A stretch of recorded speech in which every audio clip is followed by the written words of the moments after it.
श्री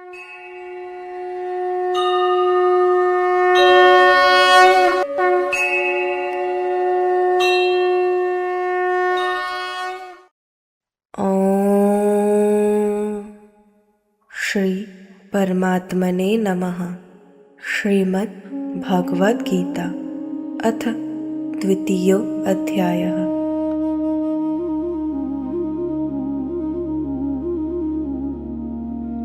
अव्यक्तोऽयमचिन्त्योऽयम् अविकार्योऽयमुच्यते तस्मादेवं विदित्वैनं नानुशोचितुमर्हसि।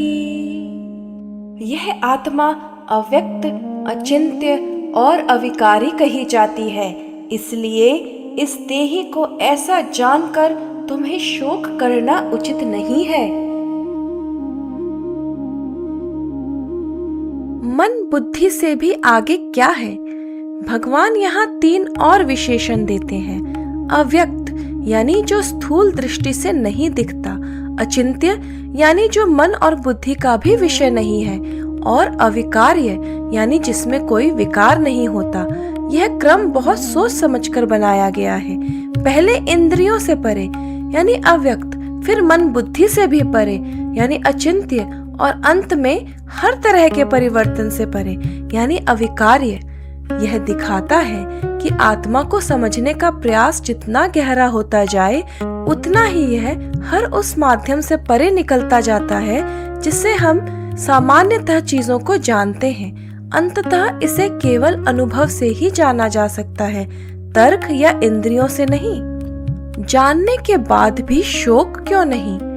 तस्मादेवं विदित्वैनं नानुशोचितुमर्हसि। इसलिए इसे इस प्रकार जानकर शोक मत करो। यह पूरे प्रकरण 11वें से 25वें श्लोक तक का एक महत्वपूर्ण पड़ाव है।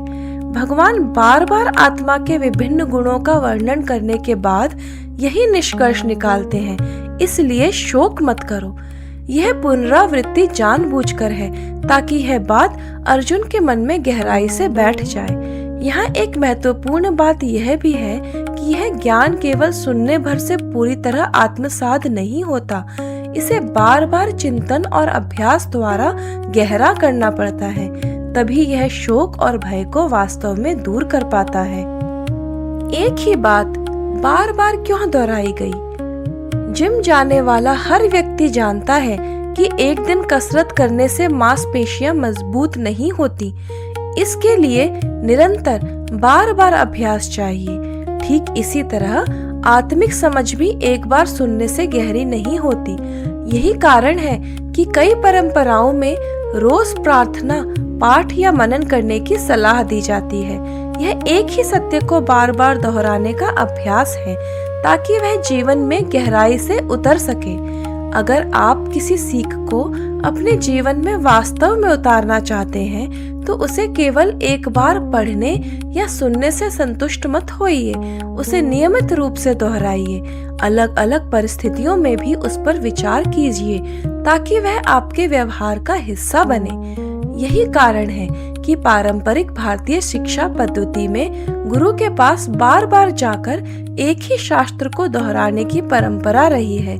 यह पुनरावृत्ति उबाऊ नहीं बल्कि गहनता लाने का माध्यम मानी जाती है। अगली बार जब कोई पुरानी सीख फिर से सामने आए, उसे ऊब कर मत टालिए, बल्कि यह देखिए कि इस बार वह आपको कौन सा नया आयाम दिखा रही है। गहरी आध्यात्मिक समझ एक बार सुनने से हृदय में नहीं उतरती। इसके लिए बार बार चिंतन और मनन जरूरी है। जिस तरह भगवान एक ही सत्य को अलग अलग शब्दों से बार बार दोहराते हैं, वैसे ही अपने जीवन में भी किसी गहरी सीख को एक बार पढ़कर भूल मत जाइए। उसे बार बार याद कीजिए। अलग अलग परिस्थितियों में उस पर विचार कीजिए। जो ज्ञान बार बार मनन से गहरा होता है, वही वास्तव में हमारे व्यवहार और प्रतिक्रियाओं को बदल पाता है, केवल एक बार की जानकारी नहीं।